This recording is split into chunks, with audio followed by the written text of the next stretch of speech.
ខ្ញុំសូមលើកយករឿងមួយទៀតដែលមានចំណងជើងថាដូរ៉ូរ៉ូមកធ្វើការសង្ខេបជូនទស្សនាសាច់រឿងនៅក្នុងរឿងនេះតាក់ទងជាមួយនឹងអ្នកដែលចេះគុនដាវសាមរ៉ៃហើយនឹងជំនឿតាក់ទងជាមួយនឹងខ្មោចព្រាយវិស័យអរុក្ខរៈអ្នកតាផ្សេងៗបើចង់ដឹងថារឿងនេះល្អមើលយ៉ាងណានោះសូមអញ្ជើញតាមដានជាមួយខ្ញុំទាំងអស់គ្ន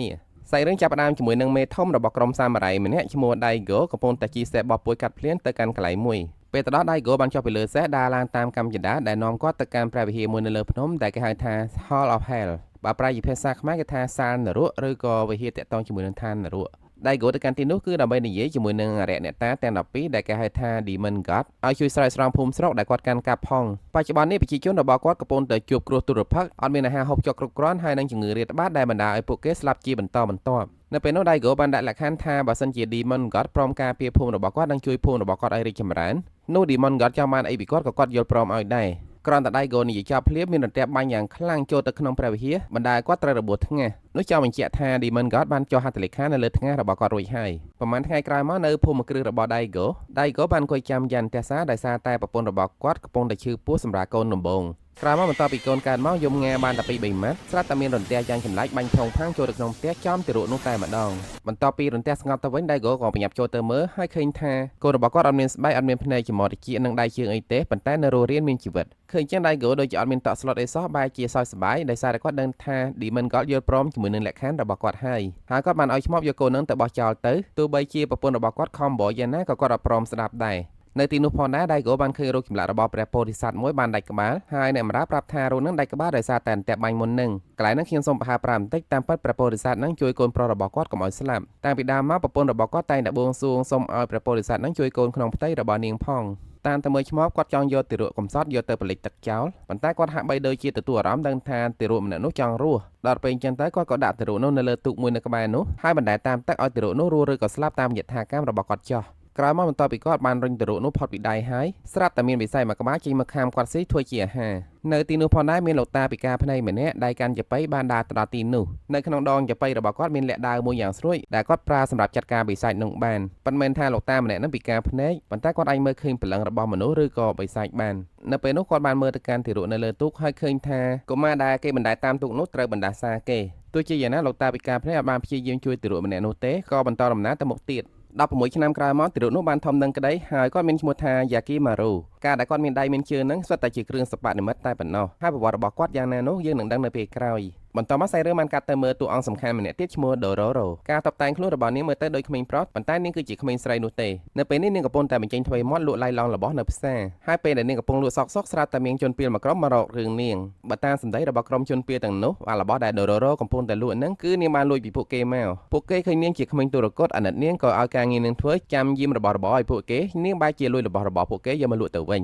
ញចាប់បានប៉ុណ្្នឹងហើយដូរ៉ូរ៉ូនៅតែអត់រញើតហើយសម្ដីថ្លោដាក់ពួកគេថាមកពីពួកគេល្ងងពេកទើបនាងបោកបាននិយាយរួចនាងក៏បោះធោមួយទៅកាន់អពៈមេខ្លោងហើយរត់គេចចេញពីទីនោះនៅពេលនោះក្រុមជនពាលទាំងនោះបានរត់តាមដូរ៉ូរ៉ូរហូតទៅដល់កន្លែងមួយហើយត្រូវបានដូរ៉ូរ៉ូយកឯកសេះគប់ទៅលើពួកគេថែមទៀតគួរឲ្យខឹងមែនទែនបន្ទាប់ពីរត់គេចបានឆ្ងាយហើយដូរ៉ូរ៉ូបានទៅលាងដៃនៅក្រោមស្ពានមួយដែលនៅទីនោះនាងបានឃើញកូនឆ្កែទុរគតមួយក្បាលហើយមើលទៅវាឃ្លានខ្លាំងណាស់ពេលនោះនាងរៀបចំឲ្យចំណីវាស៊ីទៅហើយតែមេក្រុមជនពាលបានមកដល់ហើយចាប់ឆ្កែនោះគំរាមកុំឲ្យនាងរត់ទៀតក្រោយមកទៀតក្រុមជនពាលបាននាំគ្នាព្រួតវាយដូរ៉ូរ៉ូឲ្យរៀងចាល់ម្ដងទោះជាយ៉ាងណាដូរ៉ូរ៉ូចិត្តខ្លាំងណាស់នៅតែរើដុំថ្មគប់អពៈមេខ្លោងឡើងឈាមភ្នែកដល់ពេលខឹងខ្លាំងពេកអពៈមេខ្លោងចង់ចាប់ដូរ៉ូរ៉ូជាមួយទឹកសម្រាប់ចោលតែម្ដងប៉ុន្តែបដូរចិត្តវិញដោយសារតែឃើញតួអង្គឯករបស់យើងឈ្មោះយ៉ាគីម៉ារូកំពុងតែឈរនៅលើស្ពាននៅពេលហ្នឹងយ៉ាគីម៉ារូមិនបានចាប់អារម្មណ៍ជាមួយនឹងពួកគេទេភ្នែករបស់គាត់សម្លឹងមើលទៅឆ្ងាយតាមពិតទៅគាត់ពិការភ្នែកមើលអត់ឃើញនោះទេអ្វីដែលគាត់មើលឃើញគឺស្មៅពណ៌ក្រហមដែលបញ្ជាក់ថានោះគឺជាបិសាចចំណែកដូរ៉ូរ៉ូហើយនឹងក្រុមជនពាលមើលឃើញបិសាចទេឃើញតែសម្រាមដែលតាមទឹកមកហើយតម្រាំតែដឹងក្រុមជនពាលទាំងអស់ត្រូវបានបិសាចចាប់ស៊ីអស់អាលីង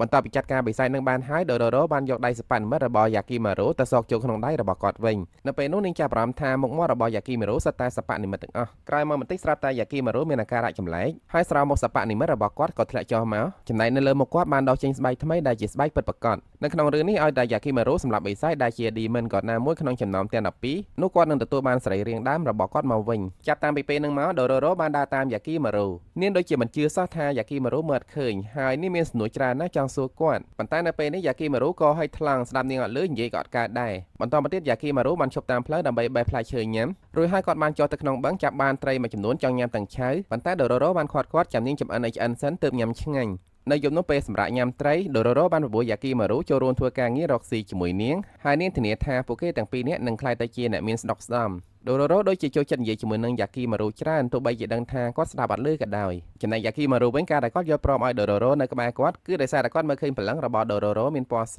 អត់មានគ្រោះថ្នាក់អីដល់គាត់ឡើយសូមបញ្ជាក់ថាបើសិនជាគាត់មើលឃើញព្រលឹងពណ៌ក្រហមមានន័យថាជាព្រលឹងរបស់បិសាចស្អែកព្រឹកឡើងដូរ៉ូបានរត់ចូលទៅក្នុងភូមិផ្លែតហើយត្រឡប់មកវិញទទួលដំណឹងថានៅក្នុងភូមិគេកំពុងតែប្រកាសរកអ្នកដែលកម្ចាត់បិសាចដោយសារតែមានបិសាចចេញមកចាប់អ្នកដំណើរហើយនិងអ្នកភូមិយកទៅស៊ីដល់ពេលចឹងទៅដូរ៉ូក៏នឹកឃើញវិធីរកលុយដោយបបួលយ៉ាគីម៉ារូទៅកម្ចាត់បិសាចដើម្បីយកប្រាក់រង្វាន់ពេលចូលទៅដល់ក្នុងភូមិពួកគេបានជួបជាមួយនឹងតំណាងអ្នកភូមិម្នាក់ឈ្មោះដែនឃីឈីហើយនៅពេលនោះដូរ៉ូបាននិយាយអួតប្រាប់ពីយ៉ាគីម៉ារូឲ្យអ្នកភូមិបានដឹងថាគាត់ខ្លាំងចេះខ្លាំងចុះពេលនោះដូរ៉ូធានាទៀតថារឿងចាត់ការបិសាចទុកចិត្តលើពួកគាត់ចុះបើសិនជាធ្វើមិនបានសម្រេចអត់យកលុយទេបន្តមកនៅយប់នោះអ្នកភូមិបានឲ្យពួកគេសម្រាកនៅក្នុងក្រោលសេះធំមួយហើយដូរ៉ូចាប់អារម្មណ៍ថានៅភូមិនឹងអត់មានស្រែចម្ការអីច្រើនទេតែអ្នកភូមិដូចជារស់នៅទូធាដល់ពេលចឹងទៅក៏ឆ្ងល់ដែរថាតើអ្នកភូមិមានប្រភពចំណូលពីណាមកទៀតបន្តមកនៅសុកស្រាប់តែទៀនរលត់ហើយដូរ៉ូបានឃើញបិសាចម្នាក់ចម្លែកណាស់ខ្លួនតូចក្បាលធំឃើញចឹងដូរ៉ូក៏បានហៅយ៉ាគីម៉ារូឲ្យចាត់ការបិសាចនឹងចោលទៅប៉ុន្តែយ៉ាគីម៉ារូអង្គុយនៅស្ងៀមអត់ធ្វើអីសោះដោយសារតែគាត់មើលដឹងថាបិសាចនោះស្លូតទេអត់បង្កគ្រោះថ្នាក់អីដល់គាត់ឡើយហើយវាពិតជាអញ្ចឹងមែនបិសាចនោះចូលមកមិនដឹងថាមានការងារអីទេគ្រាន់តែរុនកណ្ដឹងហើយសួរពួកគេថា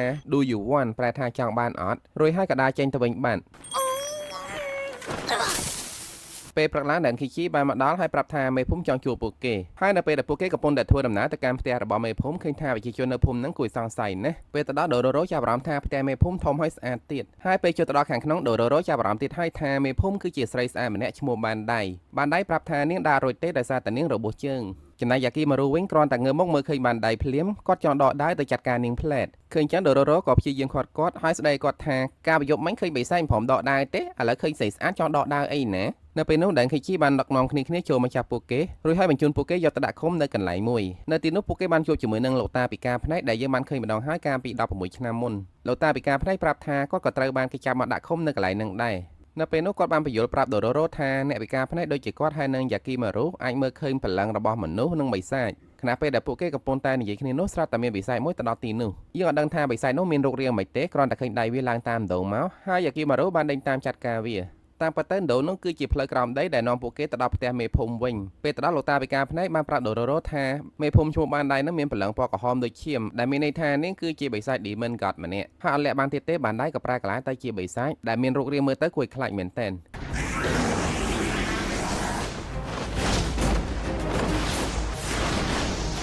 ការប្រយុទ្ធនៅពេលហ្នឹងបិសាចបានដៃបានចាក់យ៉ាគីម៉ារូឲ្យរបួសហើយក្រោយមកយ៉ាគីម៉ារូក៏បានចាក់បានដៃឲ្យរបួសភ្នែកវិញនៅពេលហ្នឹងដែនឃីឈីបានទៅដល់ហើយទាញកណាត់ក្របយ៉ាគីម៉ារូដើម្បីជួយរំដោះបិសាចបានដៃឲ្យគេចចេញពីទីនោះពេលនេះយើងដឹងហើយថាដែនឃីឈីសុំកលុំជាមួយនឹងបិសាចបានដៃហ្នឹងដោយចាប់អ្នកដំណើរទុកឲ្យបិសាចស៊ីតាមទៅមើលយ៉ាគីម៉ារូវិញគាត់មិនបណ្ដោយឲ្យបិសាចបានដៃរួចខ្លួននោះទេនៅពេលនោះបិសាចបានដៃបានគប់កំពង់ឫស្សីជាច្រើនចាប់យ៉ាគីម៉ារូជាប់បំរុងស្លាប់ចោលទៅហើយប៉ុន្តែវាបានលឺសំឡេងកណ្ដឹងរបស់បិសាចក្បាលធំក៏ងាកទៅមើលនោះគឺជាកំហុសយ៉ាងធំមួយរបស់វាដែលអនុញ្ញាតឲ្យយ៉ាគីម៉ារូរើខ្លួនរួចហើយលោតទៅចាក់សម្លាប់វាចោលបានក្រោយពីបិសាចធំនោះស្លាប់បាត់ទៅបានដៃក្នុងរូបរាងជាស្រីស្អាតក៏ចេញមកវិញម្ដងប៉ុន្តែមិនដឹងថាចេញមកធ្វើអីទេបើគង់តែត្រូវបានយ៉ាគីម៉ារូចាក់សម្លាប់ដដែលនឹងកន្លែងទៅមើលបិសាចក្បាលធំដែលគូកណ្ដឹងវិញគាត់ក៏បានរលាបាត់ខ្លួនផងដែរហើយនៅកន្លែងដែលគាត់ឈរនោះដូរ៉ូបានពិនិត្យឃើញមានកាក់មាសជាច្រើនដែនឃីឈីសារភាពថាកាក់មាសទាំងនោះគឺជារបស់អ្នកដំណើរដែលបានដៃបានសម្លាប់មុនពេលបានដៃមកដល់ភូមិនឹងភូមិរបស់គាត់ក្រខ្លាំងណាស់អញ្ចឹងហើយទើបគាត់ការពារបានដៃដើម្បីជួយស្រោចស្រង់ភូមិរបស់គាត់នៅពេលនោះដូរ៉ូបានបន្ទោដែនឃីឈីថាគាត់អាក្រក់ជាងបិសាចទៅទៀ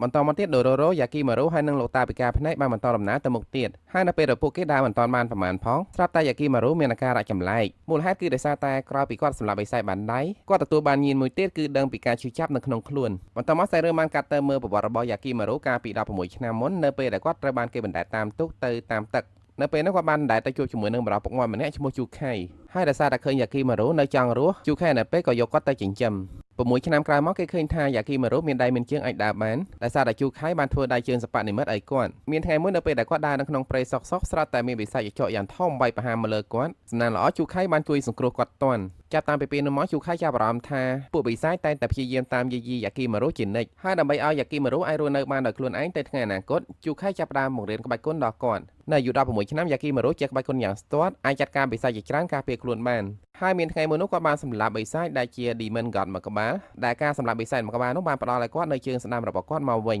ត្រឡប់មកបច្ចុប្បន្នវិញពេលយ៉ាគីម៉ារូភ្ញាក់ដឹងខ្លួនគាត់បានដើរកន្លងភ្លើងហើយមានអារម្មណ៍ថាក្តៅជើងហើយនៅពេលហ្នឹងគាត់ចង់ដឹងណាស់ថាបើសិនជាជើងរបស់គាត់ចន់ភ្លើងនឹងមានអារម្មណ៍យ៉ាងម៉េចវិញវាមានអារម្មណ៍មួយម៉េចមានតែការឈឺចាប់ដោយសារតែអាលៀកហ្នឹងណាសម្រាប់រឿងនេះផងណាខ្ញុំសូមស្លេះត្រឹមប៉ុណ្ណេះ